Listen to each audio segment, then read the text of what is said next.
Do you think there's any litigious things we've said in this? Litigious? Nah, I think we're fine. Okay.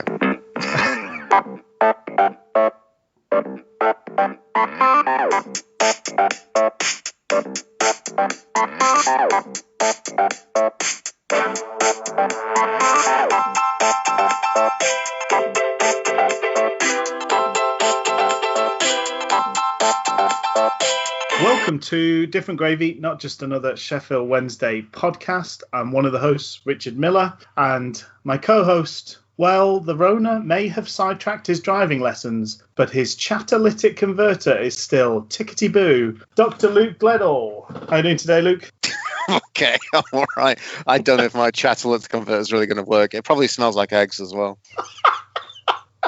That's what I mean by tickety-boo. It's working fine because it's... It's working fine because it smells like eggs. Luke Gledall, Dr. Luke Gledall. Oh, I'm not doing too bad. How about yourself? I'm all right, yeah. We had sort of a celebratory street VE day sort of thing, all done at a social distance. But that was quite a nice sort of perk up to the spirits, a bit of social interaction with people, and a bit of unexpected badinage with folks around. That was enjoyable. Virulent in it all over the place for you. Oh, yeah. Not, to be honest, not normally my sort of thing, but these are strange times. It does strange things to you, and it was a real sort of salve to the spirits. Nice. The other big news we've got, Luke, is a few branches of McDonald's have reopened, all down south at the moment, but hopefully I'm not too far away from, say, a double cheeseburger in the near future. But you think that hopefully, much like the current pandemic, they will migrate from the rich south, spread like a virus wildfire up north, as Charlie Metham was here. That's the dream. That's the dream. Get a pandemic we can all get behind. Yeah. Is it real? I mean, on a scale of 1 to 10, how sad is it that I have put a little bit of time into planning my first order? It's an 8. It's an 8. It's a solid 8. It's a solid 8. That's fair enough. I would probably be exactly the same in your position, I'll be honest, but I don't know. As I feel like I'm starved with time, I'm just littering myself with ordering takeaway from numerous institutions. Some of which are local esteemed restaurants, and some of which are Little Caesars. Ah, Little Caesars. For folks who aren't familiar with Little Caesars, could you do a sort of top of the Wikipedia page-esque summary of what they offer?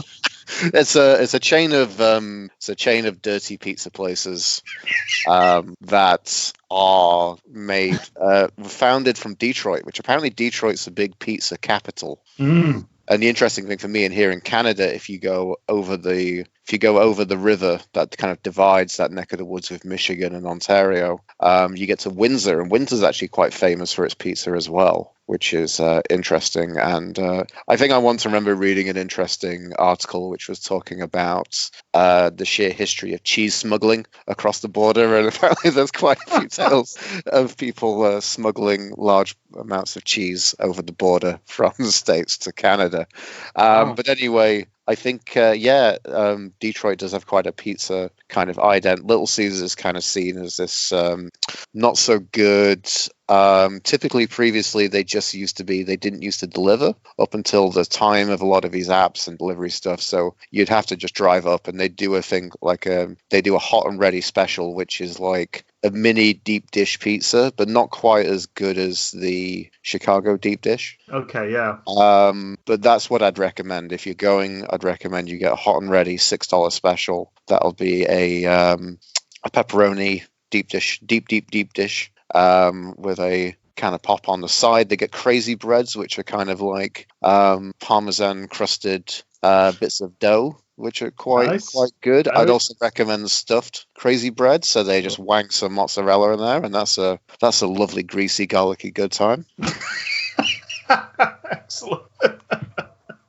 And greasy garlicky good time. So greasy garlicky good time. I'd recommend that, and that's about it. Really, the only thing I want to say to anybody who's going to have their first Little Caesar experience is don't get a regular pizza. Don't get a regular 12-inch. because it's absolute garbage. It's like something you get from 7-Eleven, basically. Oh, okay. It's the type of pizza where you have to eat it very quickly, because once it gets cold, then it loses any kind of great flavor identification. There you go. Big news for. So if anybody's ever allowed to travel again in this weird world we now live in, and you do end up in Canada, you've got the choice of Little Caesars and their ridiculous value pizza. Excellent stuff. Mm-hmm. So, if it's all right with you, Luke, I'd like to sort of move along to partial hoo-hoos and catch up with the latest from the footballing world. Again, it's pretty thin gruel at this stage in terms of football news. Yeah, I kind of feel a little bit like right now what we kind of do is, I mean, we're doing this podcast and we're kind of doing it in a bit of a bubble, but I feel like hopefully we're on the cusp of something happening with an announcement soon. So what's kind of recently broke is we're doing this on, what is this? I don't want to date things, but I feel like I need to date things because it's kind of a bit of a provisionary, if you're listening to this, because it kind of gets the digital files get a bit dated and dusty pretty quickly, don't they? In these world times. We'll release on the 10th. We are actually recording on the 9th, so. So I saw Thursday, Friday, I think it was, stuff was breaking about on The Athletic, and apparently my brother said Gary Neville was sticking his nose into this as well. Mm-hmm. As he's wont to do. For a change. And they're talking about basically League One and League Two just going to a weighted PPG points per game table. So that's not just a points per game table, that's actually going to be for the entirety. Like, say that we're just going to take what you've got and then times it by the rest, calculate it out for the rest of the league. It's actually going to be like, you got this many points when you were playing at home, and this is your PPG playing away. So we're just going to run with those two. Okay, yeah. And get a weird kind of god-awful kind of point decimals. I think everything's to like 2 decimals that I'm seeing. Okay. So the only just like thing kind of real football. Just like real football, yeah. Just this is what we're after, really. Sorry. Remember that season while we beat you by 0.24 points? Have it up, you bastards. Remember when we nabbed 8th place from you by 1.4 points? Yeah, take that, you fuckers. When we got relegated because Leon Clark breaking his metatarsal on the advertising hoarding removed 0.25 from our score for the season. Oh dear. Yes. I think it's interesting because if you'd sort of asked me when, a week or two after things got, the football season got postponed indefinitely, I would have probably said that the most sensible solution is to kind of just end this season and do what we can to sort of preserve next season as closely as possible. Mm-hmm.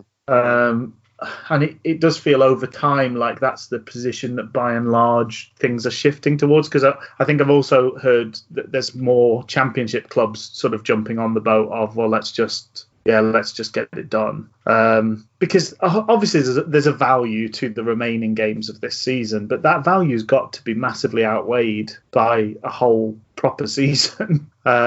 I think it just gets tricky the further down the pyramid you go. We've touched on a lot of these points previously, but the further down the pyramid you go, the more reliant clubs are on the gate money that they get. So if things open up again and it's behind closed doors, even talking next season, is that something that's appealing to the national leagues, League Two, League One? Probably not, really. I think. Yeah, go on. Sorry. No, I was going to say, so I mean, the kind of lead into this is to talk about the fact that basically League One, League Two are doing this. The Championship is still keen to, from this article and from hearings about this, is still keen to complete the season. Yeah. But I still think that's completely ridiculous. The thing I'm going to get onto is basically there's an article that did basically the weighted PPG for the current championship table, and we can talk about that kind of the foot of this at the end of this. The thing that I kind of want to say just before we get into that, though, is I'm finding it very strange. So the Premier League's still thinking about doing Project Restarts. As it stands, I think I was checking BBC Sport this morning, my time, afternoon your time, and they were saying that I really enjoyed the headline, which was Watford third team to go against neutral venues, and I was like, well, the Watford third team's not going to be playing, so it doesn't really matter. No, they really want to keep all their games to the training grounds of it's where they play their best football. Has anybody thought about academy and reserve football for this? What about the prestigious PL2, whatever the fuck it's called, the Premier League reserves, which is an absolute joke as well. Where will the Jimmy Smiths of the world load it up on such a stage? Bloody hell. Anyway, so it looks like the Premier League still wants to go ahead. The Bundesliga's back. Next weekend, isn't it? Bonkesliga, as my Bravrandi's been calling it. And it's deeply unpopular. Like there was a poll of like fans of the Bundesliga, and I think 65% or something like that were like, "This is a bad idea. It shouldn't be happening now." So that's even people that want football back are still sort of saying, "No, this is not the time, guys. Keep your Lewandowskis to yourselves for a little while longer." Oh dear. So I don't know. That's the thing I want to say with the chat. I don't know how we're really separate. I mean, that's the problem. It's just different shades. It's like all of it's a bit like a swimming pool that's kind of going from the shallow end to the deep end in terms of funds and abilities to do things. And I don't know, maybe whichever way you'll put this analogy, is the shallow end, is that the riches, or is it deep end the riches? I don't know how I'm going to put this. But basically, I guess we are closer to the Premier League, but I still don't think it's... In a way, we're closer to the Premier League. Yeah. I know. By a manner of being divided by, technically we could be one of the three teams that go up. Yes, yeah. I thought also there was a really interesting, I think, beginning of this week, Dale Johnson, who's a editor at ESPN, also is in Wednesday as well, which doesn't really have any bearing, but he did a really interesting kind of Twitter thread, which I've seen captured a few places on Owlstalk, and about how basically if the Premier League doesn't get going, then they could basically vote to keep the league the same and not accept anybody coming up from the Championship anyway. Yeah, right, okay. So I don't know. I'm really hoping that things come to a call soon, because I'm just getting tired of reading of the circles. I'm tired of reading the circles, even though a little bit it's kind of still enticing me. Yes, it's a weird duality.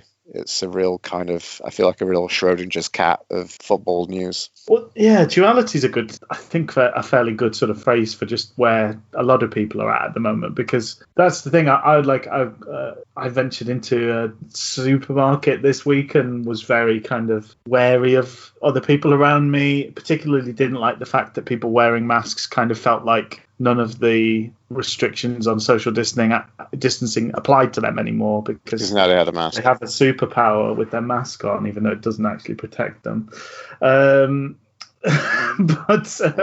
So I had that, but then at the same time, if you kind of told me next, if there was some mad announcement and they said, "Oh, do you know what? Football's back on next weekend, and Wednesday are playing at home, and the gates are open. You can go along if you want to, but obviously, you're taking your life in your hands doing it."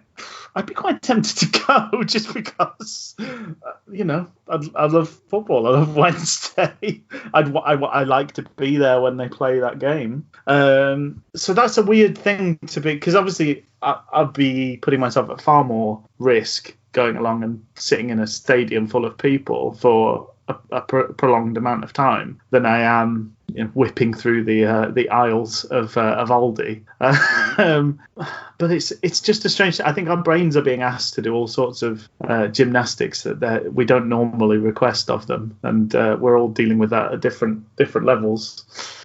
So whereabouts did we get put in this PPG? Yes, so there was an article I found annoying. I'm sure it's available in many places. Annoyingly, and probably maybe a segue into this, it was on Leeds Live, whichever the live kind of conglomerate of clubs. I know that's what Dom Howson is doing, the Sheffield Wednesday contingent. I find it really funny when I look at Wednesday articles on there, because it will be like Sheffield Wednesday and Huddersfield Town, blah blah blah blah, and it'll be like, oh, what is it specifically about Sheffield Wednesday and Huddersfield Town? And like, no, it isn't. It's the whole championship clubs. It's just because they covered Sheffield Wednesday and Huddersfield Town that they put it that way. It's not exclusively Andy Booth related content. It isn't, no. Yorkshire Live, that's a catchphrase. Disappointingly not Andy Booth related content. I suppose Jordan Rhodes. And Tommy Miller. Yes, yeah. Oh, several marvellous figures have crossed that divide. Cross the Wednesday Huddersfield divide. The Rubicon. Yeah. It's difficult because it's just such an arduous drive, isn't it? From Hillsborough to Huddersfield. You can avoid the M62 and M1 if you want to, don't you? But yeah, there you go. So anyway, yeah. So someone has calculated this out. Unsurprisingly, I think the funny thing with the PPG, it doesn't really offer you any great surprises. Like, it's pretty much just business as usual. The funny thing I know was like the French league were talking about a mentality of doing what would happen if the league stopped halfway through, and we went with that table, because effectively you've completed, the first round of fixtures of the two. Yes. And then from that one, Wednesday would actually be third. Oh. So that would be a big surprise. Anyway, for us, for the weighted PPG table, we go to the dizzy heights of 14th in the table. The only interesting thing I was saying was Leeds, West Brom, Fulham up in the top three. Okay, Charlton, Luton, Barnsley go down. Mm-hmm. Middlesbrough survive by a whisker of 2.58 points. So classic whiskers length. How long is a cat's whisker? It's about 2.58 points. Does that mean they survived by like a 1-0 lead until about the 95th minute, and then it's a draw? I think that's it. Is that how you get? Is that how you win 2.58 points? That is how you win 2.58 points. Well, no, you'd be losing though, wouldn't you? That's how you gain 2.58 points. Oh, okay. We're just blowing our own minds here. Different grade. Top podcasting stuff while two people don't really know what they're talking about.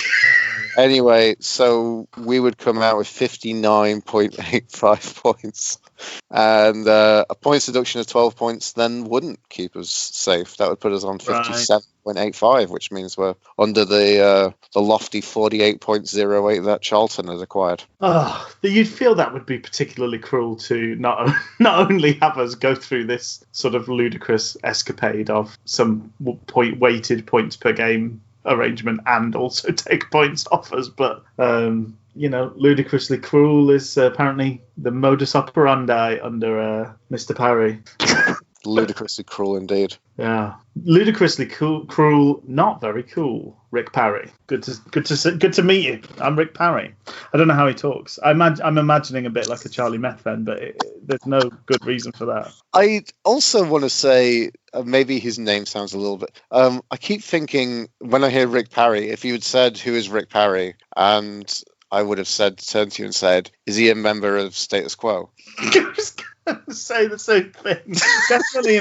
Definitely hair metal adjacent, isn't it, Rick Parry? Not much of a personality, but he's what he lacks in personality is made up with backcombed hair. That's what Rick Parry's done. Plus, he's scribbled all over his guitar. Oh well. I do want to know, if I'd ever get the chance to be in a press conference with Rick Parry, I would be tempted to ask him, "What about Sweet Caroline?" Is that one of their hits? Oh, come on, Sweet Caroline. Yeah, that one. Oh yeah. Maybe. I don't know actually. You sang it like it was a Status Quo song, and then I thought, yeah, that sounds like a Status Quo song, but now I'm not sure. I'm not sure. We're just wading into, areas beyond the areas where we know what we're talking about. We're having fun. We're paddling in the pool there. Anyway, they did the rocking all over the world one. I know that one. You're in the army now. That was one of Is that those. them? So that's them as well. It feels really, really. It feels really bad podcasting that me and you just pontificate about status quo, a band who we both dislike intensely. I don't dislike, just care little for. Yeah, that's it. I don't hold any ill towards them. Unlike Rick Parry, I have no axe to grind with them. I do know a fun fact, but I don't know. It might be Rick Parry, whichever one it was. One of them, his septum fell out in the shower due to too much nose cocaines. Too much nose candy. Yeah, too much nose candy. Which brings us on quite happily to this episode.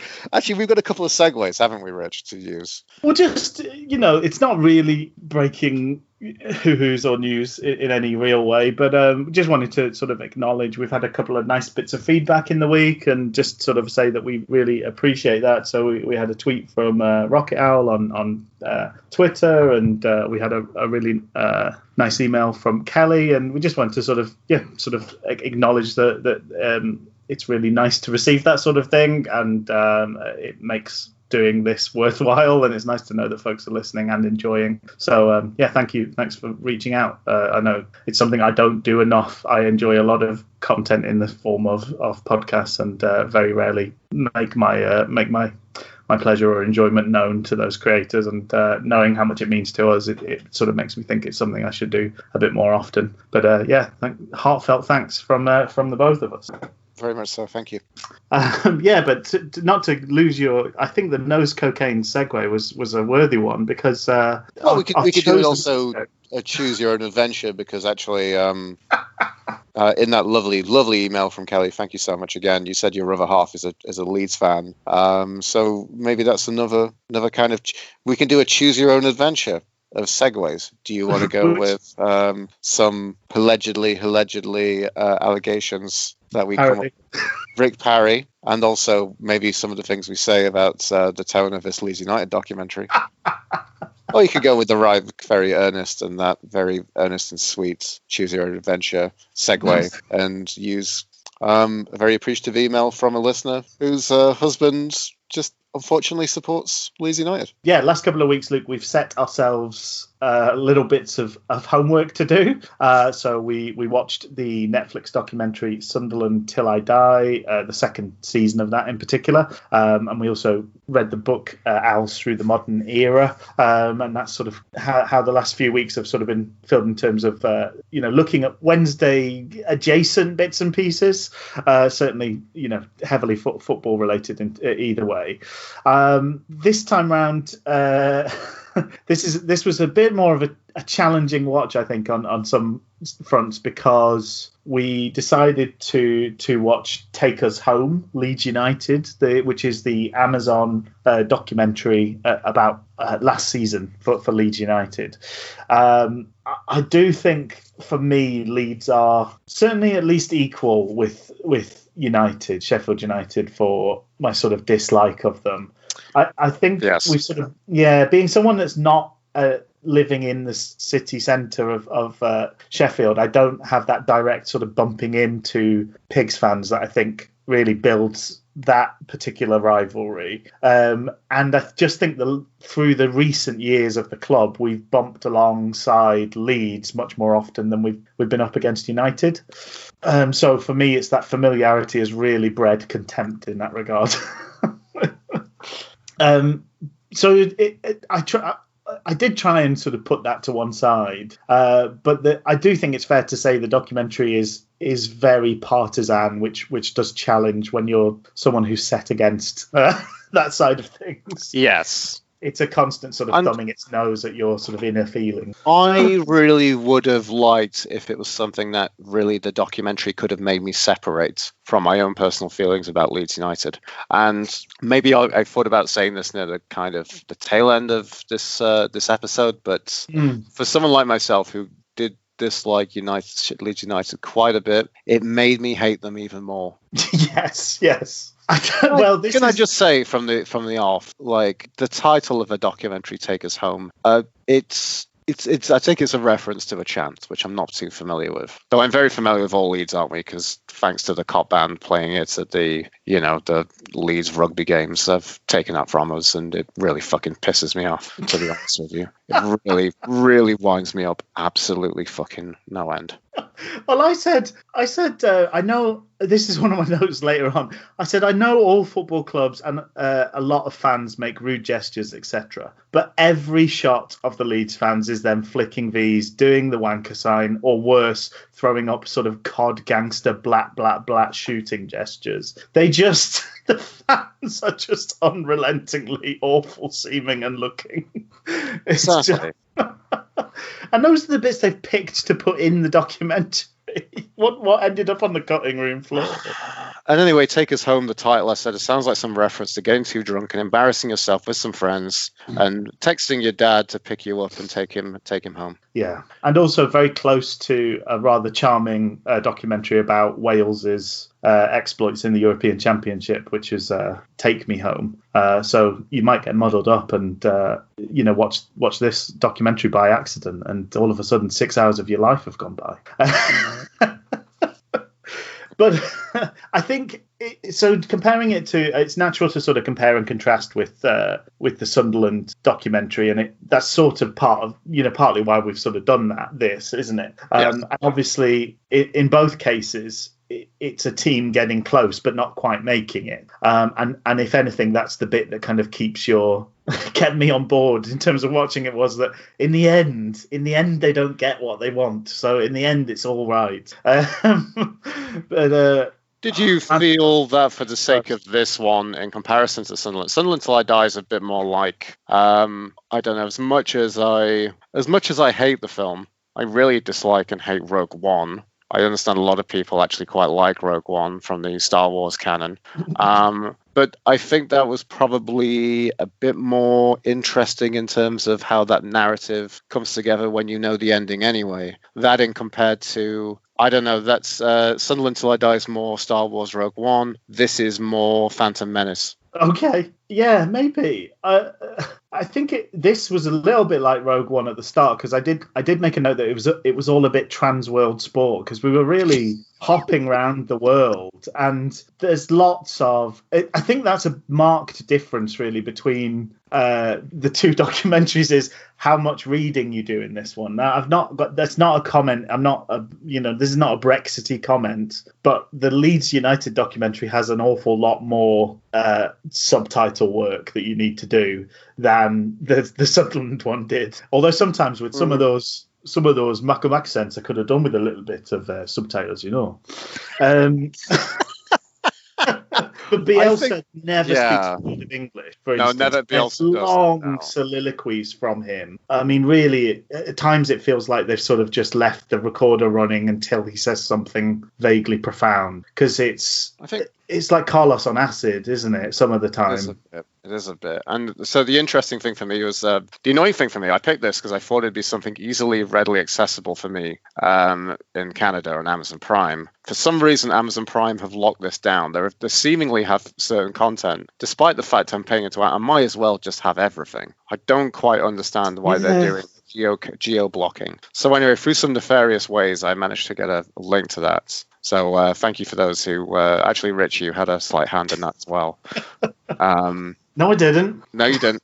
So thank you, mysterious benefactor, as I would do in a Charles Dickens novel. And so the interesting thing was actually the first time I watched this. Actually, I was watching the thing. I didn't realize that actually the download didn't have the subtitles coded in, but I couldn't access it through what I was playing it from. So actually, for a while first, I thought, oh, that's a really interesting take that we have them talking. Just let them waffle away. They're just waffling them on in, I don't know what the Argentinian language is. Spanish, I think. I think everyone in South America speaks Spanish apart from Brazil, where they speak Portuguese. Portuguese, okay. Portuguese, I think. I think I'm being informed Portuguese by my helpful assistant. So anyway, I thought it was just like, but the interesting thing is when I actually figured that out, I actually turned it on, I got very, very little from what Marcelo Bielsa. And everything that was so, and we talked about this, is so pompous and really amplifying this narrative that this is hot shit. This is real special stuff. Well, it's a very take me seriously documentary. They'd spent a lot of money on it. the revelation I sort of got to about halfway through is that the owner chairman of Leeds United, one of the ways he's made his money is from 11 Sports, which is a sort of streaming and I think they've got TV sort of rights as well, but it's a sports network, so they buy rights to sports and broadcast them. This is made by 11 Productions, so once I figured that out, a lot of things immediately kind of fell into place for me in terms of, how the whole thing was being run and put across, including the last shot of the titles is him looking sort of very sort of beneficent in a sort of smart suit on a lovely sofa in a big grey smart building. So just the very fact that that's the sort of end shot that he wanted to have in place just kind of sets the tone for where we're headed with all of the content going forward. Yeah, and we've also got Mr. Russell Crowe on the voiceover. Yeah, so I mean, kind of like looking at that kind of intro, Russell Crowe is coming in soon. Russell Crowe, celebrity Leeds United fan, giving everything a very pompous feel with his narration in this. Yeah, he's ladling it on, absolutely. He really is. And I mean, obviously it is a script that is written for him, but he's really ringing his words over every single thing. And I think you were kind of saying this just kind of offline, is that the funny thing about this documentary is this is supposed to be such a incredible season. Every single piece of the narrative is huge in their verdict. Yeah, they constantly say this is one of the most dramatic seasons in the club's history. That is a familiar refrain throughout. The other thing, weirdly, that gets repeated about 6 times, which makes it 1 per episode on average, is how expensive the game of going up to the Premier League, worth around £170 million. He says that every episode, I think, and it's really, I don't know, it adds to this whole kind of charmless veneer. It's shiny, it's expensive, but it is completely lacking in sort of soul, I think. And yeah, this just over the top overhyping of everything. I did sort of make a note that this was a bit further on when they played United, but it's this is just kind of a summary of how each game gets set up. The greatest challenge in a season where they have exclusively been outmatched and overcome insurmountable odds, except the half of season that they completely ignore. It's so sort of scattergun in its approach. And the other thing I think that's worth noting between the two is Sunderland Till I Die, it's storytelling. They introduce characters, you're fed extra information about them, and you go on a journey with characters. This is much more, things are picked up and put down. It's much more sort of scattergun. Exactly. And I guess I'm wondering how we're going to talk about this, and we can talk all over the place as we usually do on this podcast. And I'd probably be the biggest offender for having a bit of a ramble while we do this. But I guess Rich and I, we should probably go through the season kind of chronologically and how that kind of goes through the episodes. So as we're coming into this and how I experienced this, you remember this talk about the first episode, especially, like you said, has this trans world sports, world globe trotting, and I'm wondering if that kind of goes into I've noted for the intro what in the Guy Ritchie film is going on here, and does everybody get a cocaine high just by watching this intro? So, but that's the thing, it's like, and I think I've just been thinking about this cocaine ideas is like what I think I've said previously is, people do bumps of cocaine and then suddenly there's this real surge of invincible, egotistical, self-serving energy that makes people do kind of outlandish things that no one else really kind of cares about.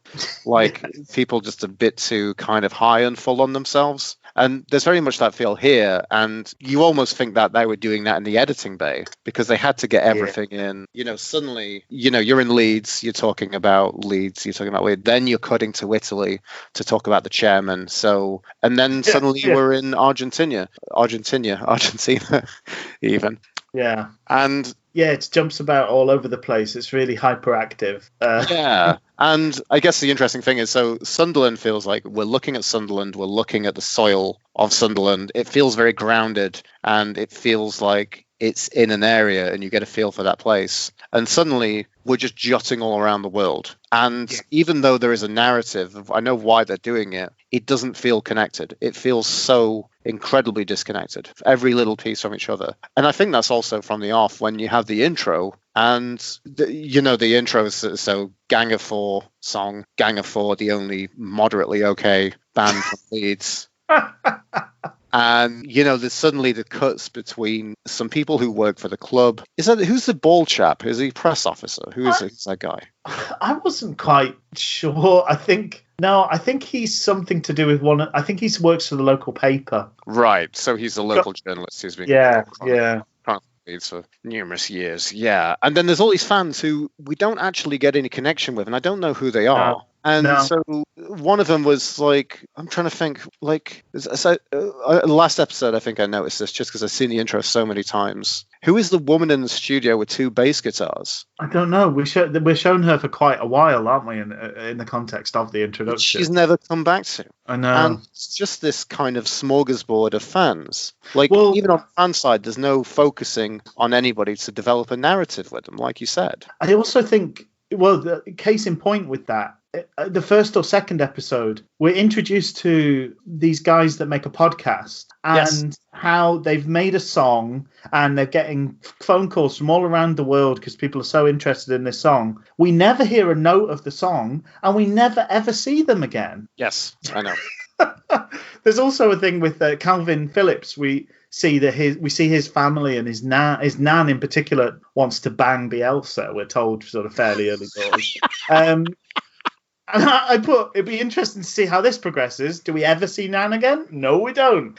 Everything's just picked up and dropped like, toys, really. It's this weird. So while we're jutting around with that, and especially the fans, maybe we could talk about the fans a little bit because there's no real connection with any of these people. Like I don't know. Like, this is the thing that would make these people humanizing if I got to know them. But right now, they just seem like more Leeds arrogant wanker fans. Really. I particularly hated the dad with the snooker table. I just found him smug and repellent. Awful. He was a little bit Alan Partridge, I think. I don't know. Just everything that came out of his mouth was a football sort of platitude, wasn't it? Yeah. He really got on my nerves. There's two lads in the pub. I almost grew to like those people. Yeah, I think they're all right. They just seem like reasonable lads. Though the thing that really pissed me off about that was, let me just see. I'm just going to look through my kind of talk about this. The bit about where he talks about... I weirdly didn't make a note about this. How did I not make a note about this? The bit where he talks about, I used to be big into Football Manager, and I used to download tactics packs. And there was a thing called the Bielsa Press. And I'm like, this doesn't seem legitimate. This seems like complete fucking nonsense. Wash your mouth out, mate. That didn't happen. I felt like if I was there, I would be like, pictures or it didn't happen, honestly. Well, Guillaume Balaguer is interviewed, isn't he? And he says fairly early doors that Bielsa builds a personality cult. And he kind of does a knowing look to the camera. And that's one of the few kind of real moments in the whole documentary. He later goes on to sing some praises of Bielsa. And I've got to say, I think by and large, he comes out as a reasonably sympathetic character. Would you go along with that? Bielsa, yeah. I couldn't get anything from like the whole, like, I think it's just everything's an exercising in trying to aggrandize these words. Yeah. It's kind of like if I continually said to you, I've got big news for you, Rich.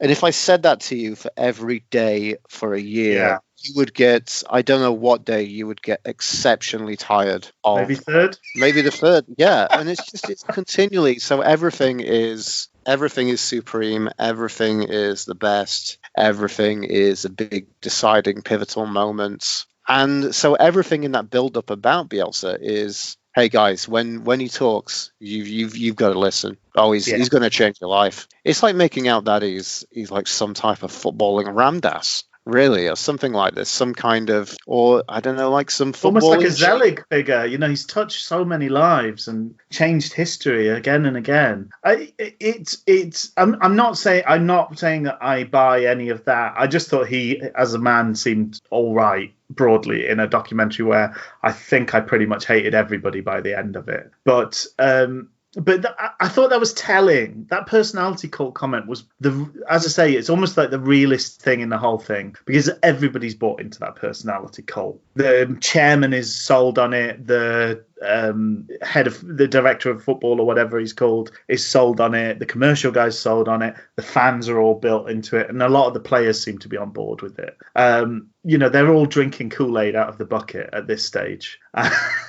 But the documentary is in love with Bielsa. He's given so many long soliloquies as part of it. It's like, seagulls follow the trawler sort of things. But he's just about to run and run. Almost every episode has like a 5-minute stretch of his awful poetry. Just trying desperately to sound profound and make him seem profound. So just in terms of sort of following things through, one of the first big signings the chairman makes was £10 million for Patrick Bamford, and everyone's in love with Bamford. Sounded a lot like he was tapped up. Did you pick up on that? Probably, yeah, but it seemed a bit like, what was I going to say? It was just Bamford said, he said, they started talking to him. He said they're really, really interested in him. He said, I'm the only guy that they want to sign. And then he said, but I don't think they'll let me go. So that implies that they spoke to him before they spoke to the club, which I'm pretty sure is what we define as tapping up. So was he a January transfer window signing, Bamford? I'm not sure when they signed him, to be honest. Because that kind of came late. I thought it was interesting you brought it up, because that was like episode 4, I think it was, wasn't it? Is that correct? No, I think it's in the first episode they talk about signing Bamford. He doesn't play. He's injured when they sign him. Right. I think the thing was then in episode 4, that's when he comes in and it's like they're talking. Yeah, I think the thing I've kind of noticed with that is saying there's a huge focus on high-level targets, and then they sign Patrick Bamford. Yeah. Someone, again, who I feel has been living on a lot of borrowed time. He's a very, very high-profile striker, and I don't quite see... He's very much the Emperor's new clothes of a high-profile second-tier striker. Well, I suppose it speaks to the dream team that the chairman puts together to kind of make this, accomplish this wonderful goal. Obviously, Bielsa is an expensive get for them, I presume. The fact they're all so in love with him makes me think they probably fell over backwards to give him whatever. But outside of that, so the director of football is a guy from Borough, and the sort of guy on the other side of that, the sort of yin to his yang, is a guy from West Ham. So 2 real powerhouse clubs. They've gone and got the best of the best there, haven't they? No expense spared. The guy who looks at the football manager data for Middlesbrough is the big, and he's a big character in the documentary. Yeah, sorry, I'm just sighing. Sorry, I felt like that was probably a moment where I should have backed you up with saying something, Rich. And all I could do was just sigh, because it's just everything about this is, I don't know. I remember someone I used to work with who was just tiresome, because it was like, I'm not going to show you how great I am. I'm going to tell you all the time about how great I am as a human being. And that was his mentality, to make you think this person was fantastic. And it was just beyond tiresome. And I just feel the same from this. And the fact that there's no chinks in the armor, nobody lets their guard down. Everybody's exceptionally guarded, and it's a front face. Like, it feels a bit like, was it Chris Rock said, you never meet people, you meet their representative.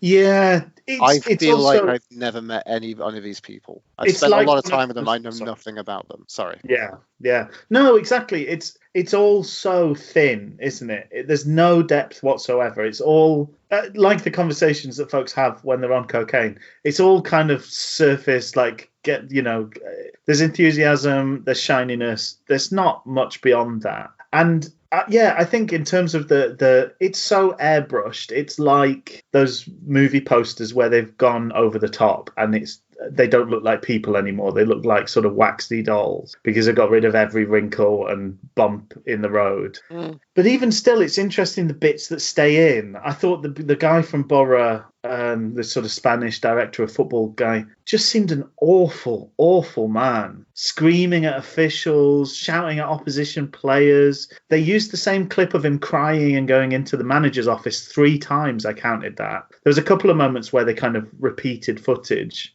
which I found really, really interesting. And just sort of, it's Bielsa's praise to the hilt. And he's a man, when you look at his actual record, it's not the most glowing CV you've ever read. No. 25 years ago, he won the Premier League in Argentina and got close a couple of times with other teams since, but he's not won anything, basically. Do you think that the fact that he managed Newell's Old Boys, a club that has an acronym of NOB, do you think that's appropriate? Maybe. Oh, another thing, sorry, that, again, this sort of scattergun approach. Another thing that we had a tantalising glimpse, Luke, I don't know if you saw this, of Bamford playing his guitar, and we never got to see it again. I missed this. I'm really ashamed of loved to have heard Patrick Bamford sing us a little song. So to try and sort of, we get... What's his favourite song? Is it Rolling in the Deep, perhaps? Well, in terms of themes, so there's a couple of ways we could attack this, because obviously there's taking the documentary as it falls. So we're following the season. They really, really hype up the opening game of the season against Stoke. Stoke were, crushing, overwhelming favourites for the league, apparently, according to this. I think, as you've sort of said, that they maybe were on some lists, but certainly they weren't like a unanimous pick for these guys are going to go up. But obviously that feeds into the fact that Leeds United are on their way. The giant has awoken because they beat Stoke. This constant hyping up, building up. Every game they play is the most important one. Every team they play is a rival. They're all better than Leeds, and Leeds somehow overcome. They went on a winning streak at the start of the season. I think they won like 4 or 5 games on the bounce. So they've obviously got some twerp by a burger van to say I can't see us losing all season. They talk about Kamal Roof at one point. The press guy says he's not like other players. He cares about his family, cares about his dogs, and he works hard. And I just thought, that's not like other players. I think at the very least, people tend to care about their dogs and family. Do you know what I mean? Kamal Roof, who is named as the man with 007 on his back, when actually his number is it's just 7. Actually, there's no 2 O's. 2 O's in his name, isn't there? See how how clever they are. I see what that's awful. I really hate it. To add to the frustration of what happened in Sunderland Till I Die, with the Wednesday goals scored against them, we don't see Reach's goal at Hillsborough. We see their goal at Hillsborough. We do not see Reach's screamer, which is really annoying. We're introduced to a kooky Phoebe Buffay-esque fan called Heidi High, and I did wonder whether it can possibly be her real name. She was an intriguingly strange Leeds fan, as I put from my notes here. Yes. I just didn't know whether the name or the beret came first. Very much a Sue Pollard, themed figure, I think. To continue the Heidi High theme. I really hated, I think, of that episode as well. Also, a fun little note I made here. The fans were called Massively Passionate, and I said, Massively Stone Island, mate. Yeah.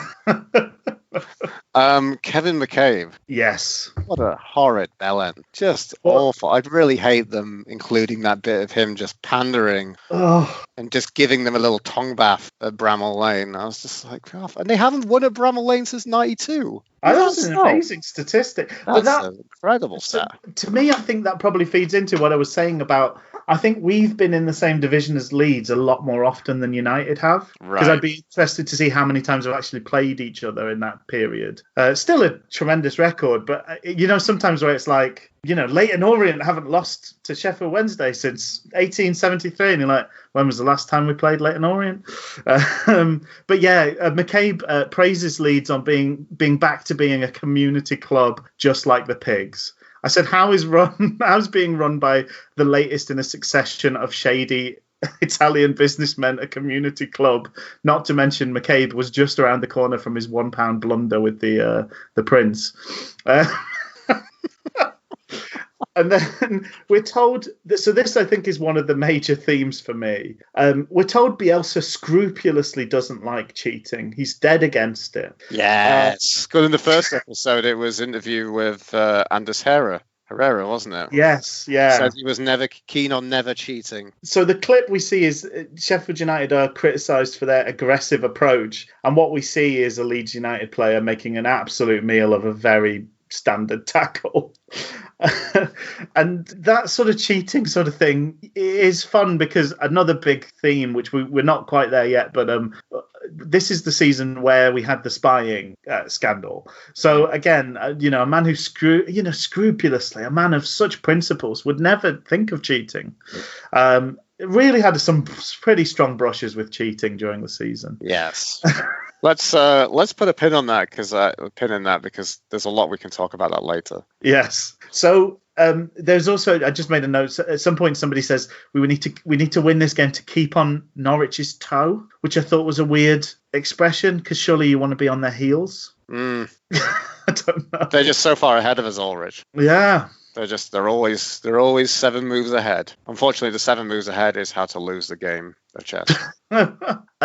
So can I ask you, Rich, as well, from your viewing as well? I want to see whether this was just the version I read. Did the kit look have like a faint blue hue to you, or was that just purely my colours on my monitor? I think it was all the kind of whatever shiny tech or filter they'd used had kind of given it imbued everything with a slight, almost like using a film grain on something. Do you know what I mean? It like had a kind of smoky feel to it. A lot of the footage. Can we also talk about what the fucking hell is the Leeds mascot? Oh, you can do. What the fucking hell is it? It's a white. No idea. It's a white cheetah. Funnily enough, a cheetah. Yeah. Boom, boom. Lucas the Copcat. Oh, wow. So my next little note is when we get into sort of Christmas and the January transfer window. Have you got anything sort of between the Pigs game and that, or are you happy to sort of move along? Oh, what else can I kind of bring you into? Liam Cooper was looking injured by dressing like a tatty hobo. So that's why when you get injured is you dress. And the delight of hearing in the episode 2, they said, and once again, Leeds falls behind against the run of play. Well, that was another one of those mixed messages because they said once again, as if it always happens, a couple of times, because he says a couple of times, once again, Leeds get off to a tremendous start. But also then other episodes said, once again, Leeds fall behind early. So it's like, you can't be both. You can't be fast starters and conceding goal. You're either one or the other. I mean, the interesting thing is I kind of look back at it.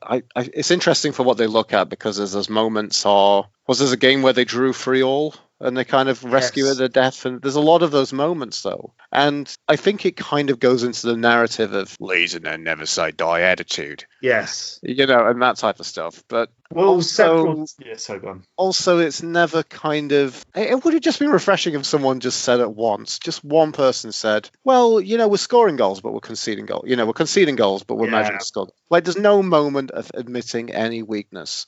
When it's clear with everything that you focus on that there's plenty of moments of weakness within this. Absolutely. Yeah. But that again is, one of the, how many times Russell Crowe sort of says like, last season they would have fallen over and crumbled, pooed their pants at this moment. This team's made of more stone stuff. There's just so much, just layers and layers of aggrandizing. In particular, this season's so much better than the last season. This season's so much more important. And Leeds are a team that have basically had the same season 10 years running. Yeah. Close but no cigar. Try again next year, Leeds, is the story of Leeds for a decade. And to try and make this seem so much more special or different or whatever else, they really have to do a lot of stretching and working hard. And I think that's why they pick those particular moments, because there's games that they pass over huge swathes of games where it would have been interesting. They would say like Leeds haven't won in 6. And it's like, we've not watched any of those 6 games. Why? This is a documentary about the season. Why is a 2-2 draw with Preston more important than those 6 games? I don't know. And then I wonder a lot about Do you remember who was it now? Was it Stevenage when they're under the manager? Was it Graham Wesley? Do you remember Graham Wesley? I do remember Graham Wesley. I don't. Graham Wesley was manager of Stevenage and turned them into, from absolute nobodies, well, seeming nobodies of the third tier to people kind of, on the up and up, and from, I think he got from non-league to League One. I'm not sure the exact kind of rise. But one of the interesting things about Graham Wesley was he would actually have them in the training ground for as me and you would be in the office for a regular working day. So that they'd basically be during weekdays doing 8 a.m. to 4 p.m. or something along those lines. Right. Okay. Some type of, or 9 to 5, whatever assemblage of a kind of working 7.5, 8 hour day would be for you. And he rode that crest of the wave and he went to Preston, which is his highest kind of appointment within his managerial career. I'm looking at his page now, and I guess he's not kind of anywhere anymore. And it seemed to be his mentality didn't really go over very well. And they talk a lot about how, did you notice near the beginning how they talked about players were in training for 9 hours? Yes, I did. Yeah. I mean, this is something that is about that these huge, high-impact teams that play these huge presses is, I think a lot of people do say this, but it's a really, really long season. It is. And it really does take its toll in terms of injuries and just energy. And I think we saw this with Huddersfield when, annoyingly, they limped across the line because they got to the point where they couldn't quite go up through automatic, but they'd generate themselves in the playoffs. And then Wagner rested most of the team to basically just cruise down to the playoffs, where annoyingly they managed to turn it on again against us. For the last 10 minutes, we were pretty good for most of the rest of it. But pretty good for another playoff final berth, another trip to Wembley. And I just think a lot about that, and I just think a lot about how they must be so incredibly tired as professionals. I mean, that's the interesting thing is it felt like Bielsa was trying to do a change of mentality around the club and footballing identity. And I mean, we've seen that with Wednesday with Carlos Carvajal, where he did very, very well. But still, you're really thinking any success is really, it's on borrowed time, really. Yeah. It's kind of I suppose the difference there is because one of the things with Carvajal is, and Mourinho and several of those other sort of Portuguese coaches who came up under the same mentor, I guess, of sort of Bielsa style figure.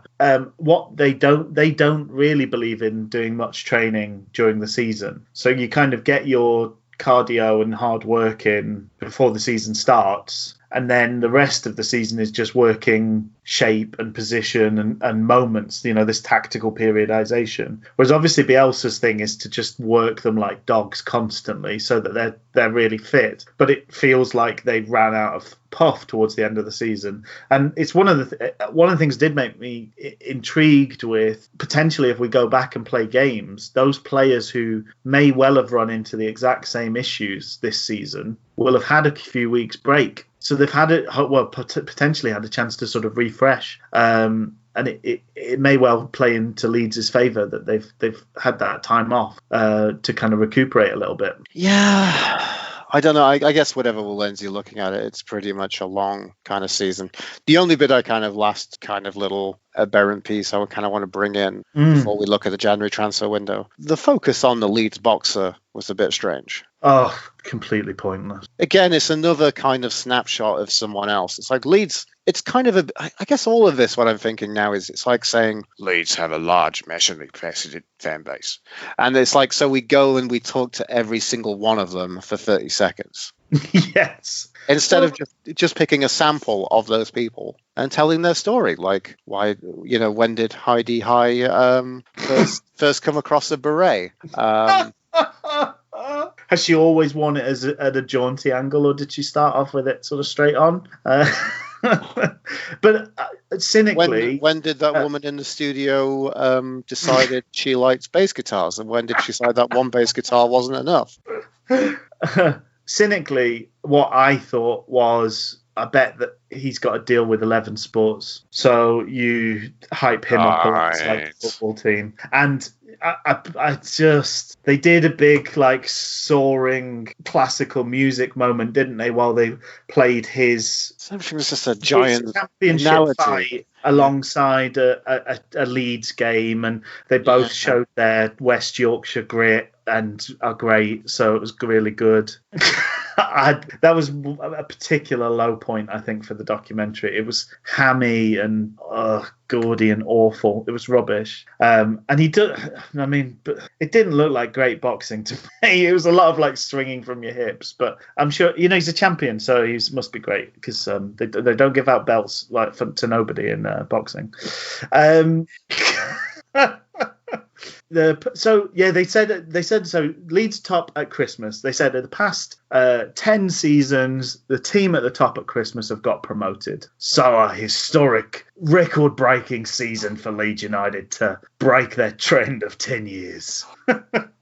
The big signing, so we see the director of football saying the big signing they need for January is a goalkeeper. And they get themselves a man who has won the Champions League the last 3 years, a Spanish international, and that's where Casilla comes in on a free, basically, from Madrid. He's played 2 times a season in the Champions League for them, so he does technically have a medal. He's slightly more qualified for a medal than I am, but only by virtue of about 100 minutes of football here or there. And he's a Spanish international goalkeeper in the same way that Francis Jeffers was an England international striker, because he had 1 cap 5 years ago and never been called up again. Also picked out that they gave a 4.5 year deal to a 32-year-old goalkeeper, which is pretty full on. Yes. I also noted he had some quite serious back knee, which is a sign of performance-enhancing drug use. I'm not pointing any fingers, but it was notable. He had nary a spot anywhere else on his body and was covered in it on his back. So, Rich, do you next want to... Here's a choice for you. Here's a choose your own adventure little bit. Will you turn to page 72, where we talk about the Dan James transfer debacle, or will you turn to page 61, where we talk about Spygate? First off, could I pick the third option, where we talk about the awful Jonathan Pierce meets Chris Moyles commentator?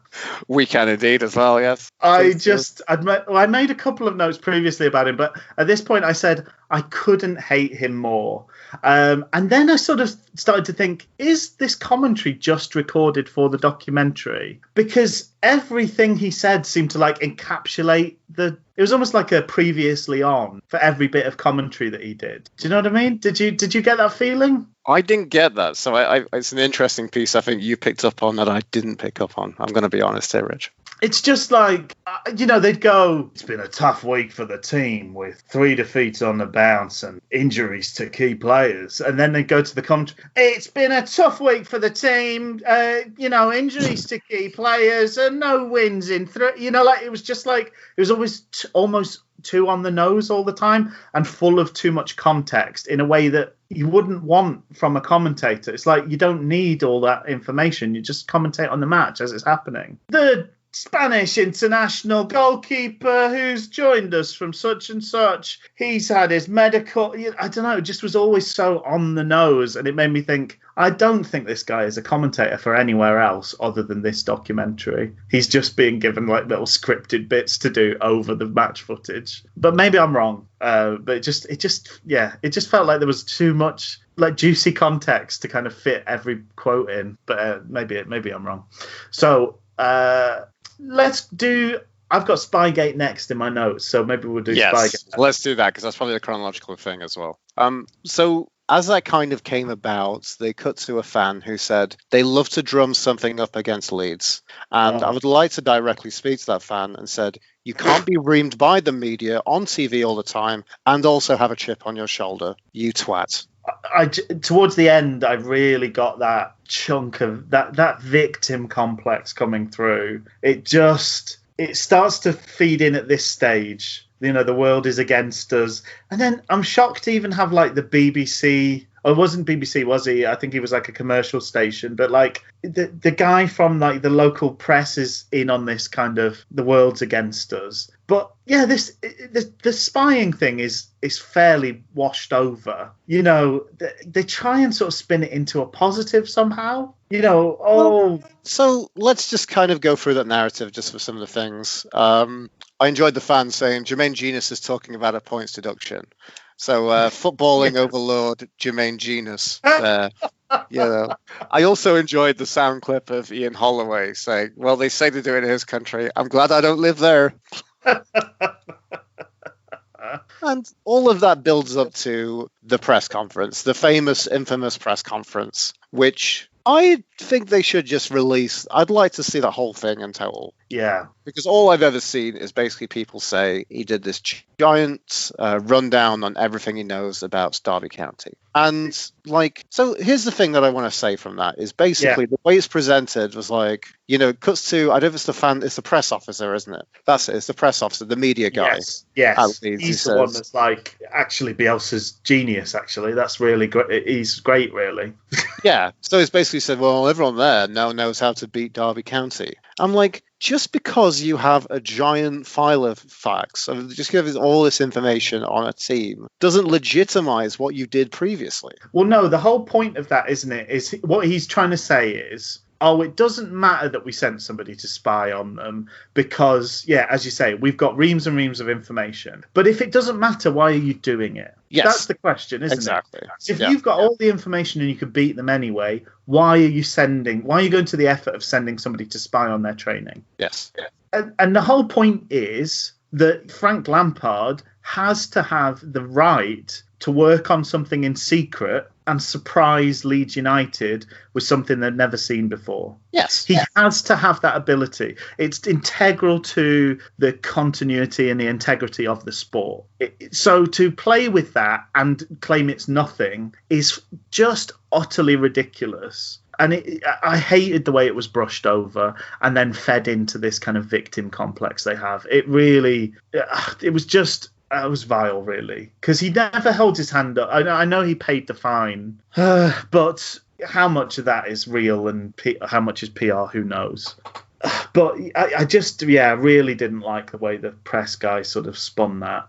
Yeah. A terrible, terrible episode. They should have either brushed over it more or had somebody kind of hold their hands up. I think the chairman tried to kind of be the winner in that because he was sort of saying, oh, we shouldn't have done the press conference. Still defending the fact he did the spying, but, you know, tried to come out a little bit with a little bit of, pride still in himself.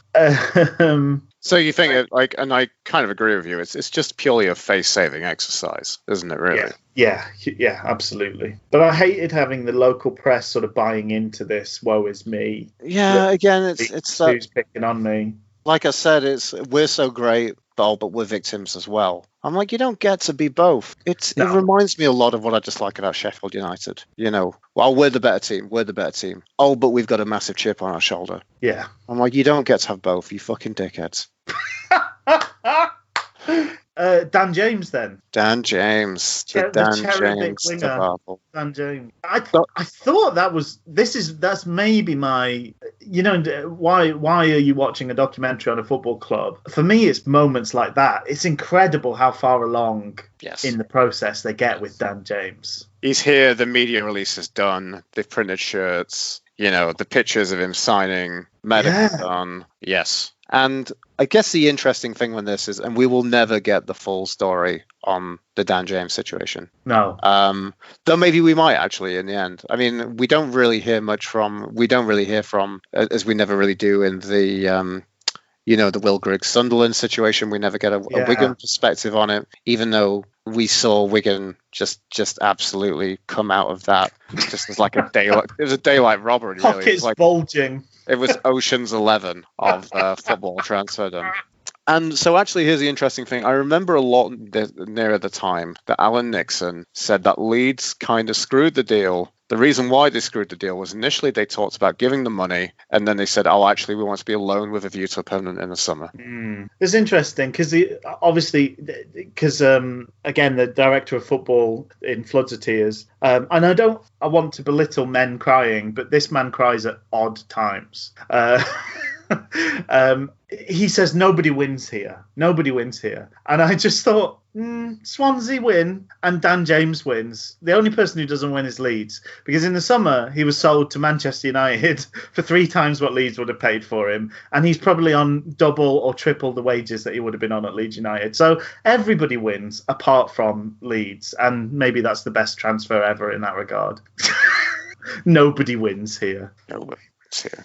But the great hilarity of all of this is that the person who won the most out of this situation is Dan James. Yeah. Dan James, we cut forward to the summer transfer window before the season started, and he gets himself a nice plump move to Man United, and they pony up with about £15 million as well for Swansea. So Swansea and Dan James did incredibly well out of this situation. Of course, yeah, absolutely. And we get to have the delightful kind of hit back of Leeds coming up against Swansea a bit later on in the series, and the fans chanting, he wants to be Leeds, he wants to be Leeds. Dan James, he wants to be Leeds.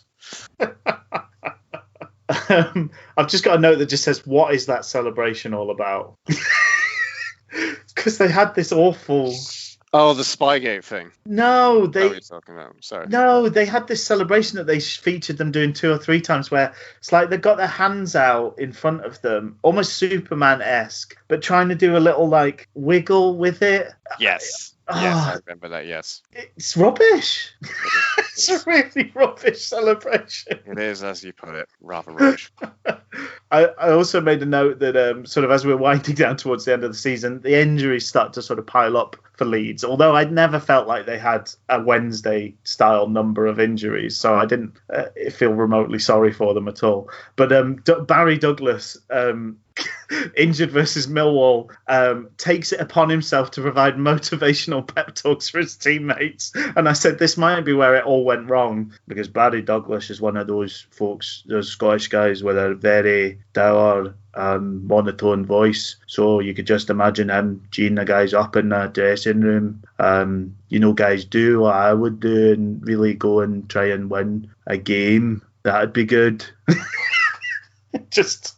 sending people to the sending people to Boots to stock up on extra painkillers for the moment where they eventually just end it all to stop having to listen to Barry anymore.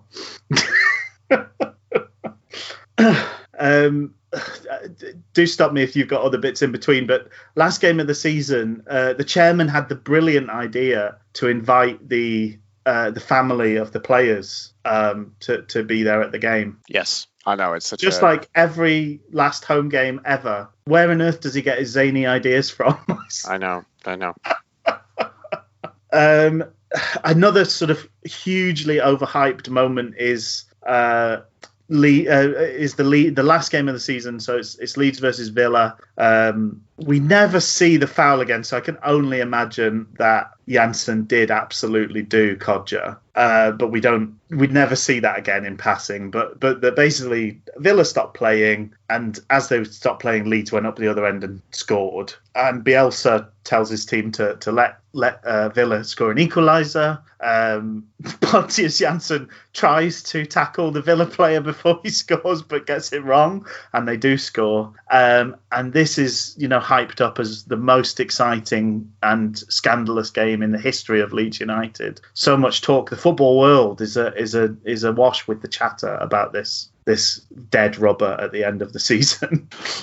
So you've got let's see. I'll see what a kind of so Bielsa referred to as West Yorkshire Jesus at one point from a banner, I think. Oh mate, I think that smug snooker table dad calls him that. Right. And I just said God doesn't think it's sacrilege, just a bit naff, basically. What did I hate the celebration? Like, West Yorkshire.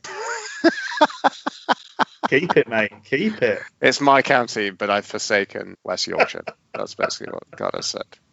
That burger van looks too clean for TV. It's not the gritty expose that I wanted.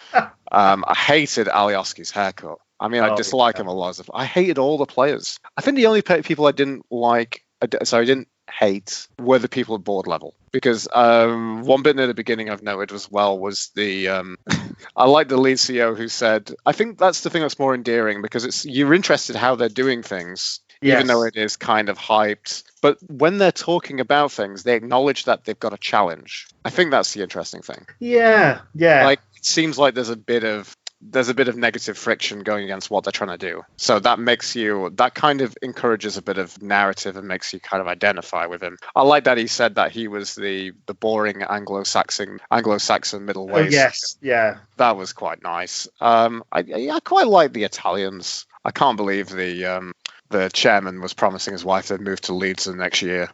I was like, we didn't hear his wife off screen protesting loudly and exuberantly, God no, at that one. And I also asked her, said, is that for 1 year because that's how long they'll be in the Prem? Yeah. Say as well. I thought it was hilarious that the January transfer window, they were getting the Premiership sponsorship money and offers in already. Oh yes, yeah. It's so deliciously tragic. That was really funny, actually. I didn't make any notes about that, but like he was being shown this sort of centenary kit and clearly didn't like it very much.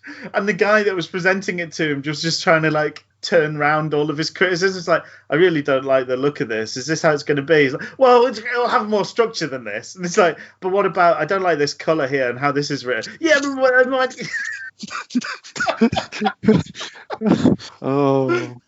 And again, one of my notes was, so the fact that, like, I noted, like, at the episode 5, I think I noted that the fact that it would be nice to have more of a focus on characters instead of this huge scattershot coverage. And I found it really strange that they listed the full name of these people. Like, it just felt like they were being identified for being involved in crimes. Well, in a way. Yeah. The only bit I thought was nice, actually, the bit I thought was a bit of brevity in a very heavy, dour and serious documentary was the staff game. Yes, yeah. The chairman putting on Patrick Bamford's boots and being like, oh, I hope we doesn't find out about this.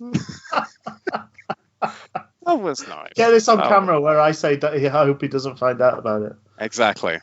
And then coming up to episode 6, I also want to say I didn't know that Leeds had that Nazi-like salute. No, I'd never seen that before either, but it is really quite troublesome. Yes, and I said, which makes sense now because I remember that the furore about them wanting to change the badge into that as I put, of course, yeah, Screwfix / World War II farming logo. And that was that manager, wasn't it? And that chairman. Is that right? Yes. Oh, I wonder if he's a bit of a Decanio politics-wise. It could happen. I don't want to cast aspersions. Having already accused someone of using performance-enhancing drugs in this episode, I don't want to cast any further aspersions. Lots of nefarious, potentially, allegedly litigated things against us, Reg. It's parody. Just say it's parody. It's all fine. It is a parody, isn't it? Really? I mean, this has to be a parody. I mean, what else? You wouldn't watch it for entertainment. I don't know. I'm wondering if, like, a similar mentality. We talked about Sunderland Till I Die. We talked about the old man. I talked about your man, Charles, the CEO, the Barry Homo type character. Yes. And he probably watched that back. Charlie Methven, yes. And he probably watched that back and thought, this is fantastic. This is completely, look how good I was there. Did the Leeds fans watch this back and feel happy about this? I mean, it's chronicling a season of failure, but throughout the entire thing are there moments where we think, oh, this is great. Or look at me there, or look at our fans, or look at this. Fans just seem awful, all unrelentingly awful all the time. Apart from the two in the pub who were all right, and the sort of geeky lad who's got the tattoo. We followed him to a game once or twice in the documentary.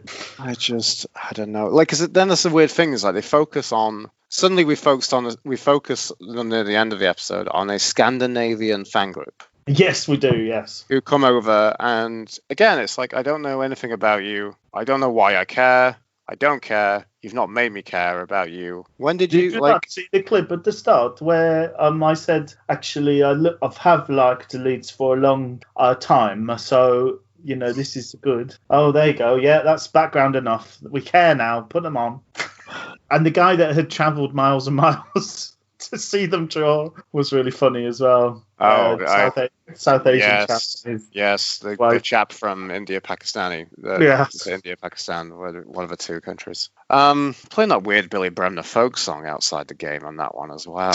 Yes. This was in the playoff finals, so this takes us through to the last episode with the playoffs. Yeah. Yeah. And I just because again, the narrative that they're now back up against, Frankie Lampard's Derby County. Oh, who were they? Was it Villa in the semi? Who was it? No, Villa was the last game of the season, so that's where they had the kind of the goal that they gave away, and but it didn't matter. They were, what they'd lost was finishing second, so it didn't really matter what happened in that game. I don't think anybody could catch them. The other thing that happened towards the end of that game, as part of the ruckus after the Leeds goal, is Bamford was somebody made a gesture near his face and he rolled around like he'd been murdered. Yes. And I thought completely straight-faced Luke Ayling was saying, "Oh, you should see Bamford's eye. It's blown up and stuff." And then I thought, okay, so maybe we'll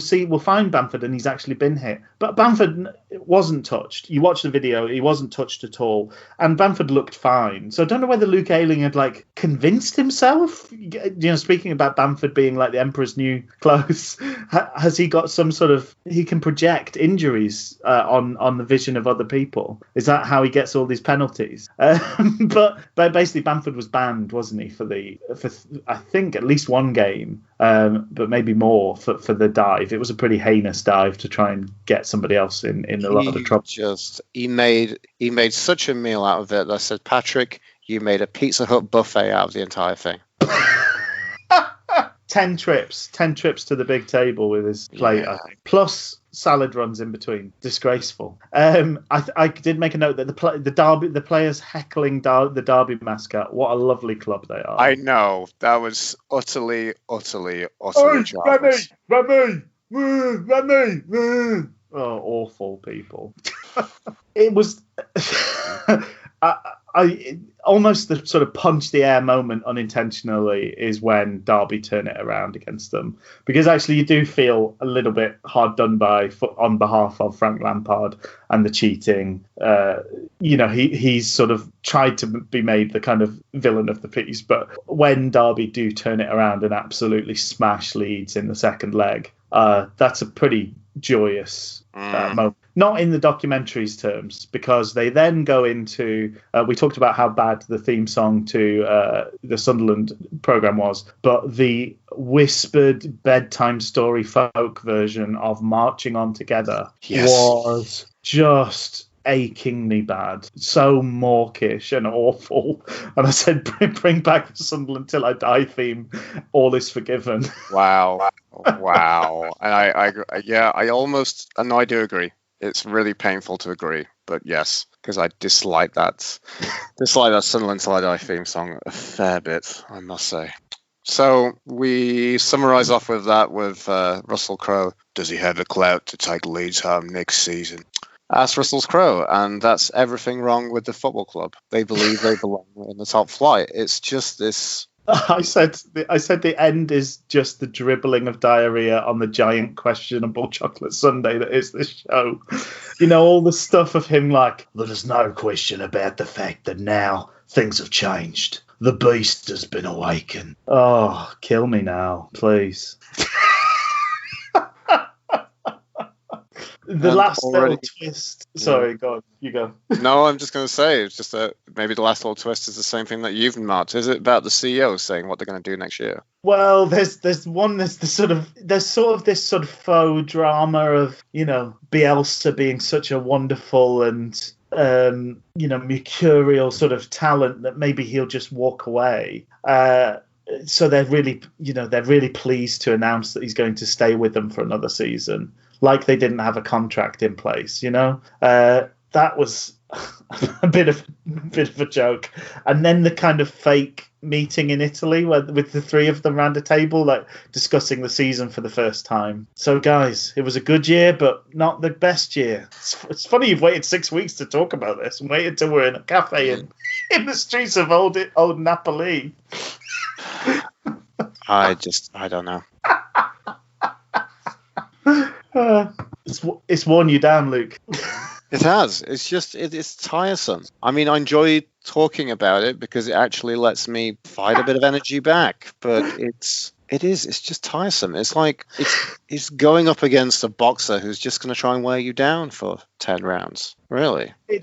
I think actually what it is. I think that the bad thing of it, and it's even stranger when I find out that you're not able to access it in Canada, because I think the justification you could make of it is that, okay, Leeds are a big club, they've got lots of fans all over the place, so putting something like this out lets fans sort of tap into the spirit of things. But outside of that, really, this is a season review. It's a nicely made, expensive season review. It's of no interest or merit to anybody who's not a Leeds fan, I don't think. No. They've not even tried. No. Because those documentaries I think it's unfortunate it being on Amazon in particular, because Amazon's got lots of good sporting documentaries. The All or Nothing series is phenomenal by and large. You know, it's really worth watching. They do a great job of setting up characters and following stories. I've not seen it yet, but apparently the series The Test is tremendous on there.